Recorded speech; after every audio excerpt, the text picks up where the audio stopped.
fẹ́ filẹ̀ ó wà fún ẹni tó bá ń ta ilé, ilẹ̀ tàbí ọkọ̀. Ẹ wá ewé òdú àti ewé oríjì, ẹ lọ̀ wọ́n pọ̀ kó kúnná dáadáa.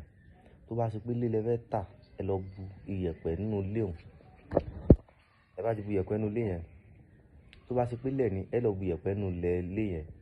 Tó bá ṣe pé ọkọ̀ ni, ẹ fọ ọkọ̀ yẹn, omi tẹ́ fi fọ ọkọ̀ yẹn, èyí tó sàn dálẹ̀ sílẹ̀ ńlẹ̀, òun lẹ bu díẹ̀ ńbẹ̀, òun lẹ fi pò papọ̀ mọ́ṣẹ́. Omi àgbọn lẹ wá fi pò ó.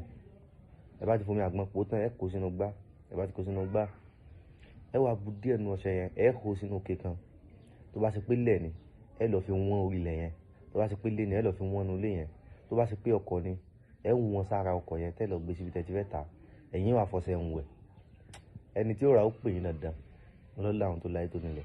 Ẹni tí ò bá yé àbí ẹni tí ò bá lè ṣe fún yẹn kó pè sórí nọ́mbà yìí 091 600 59671. Olódùmarè ó jù bá yín lára.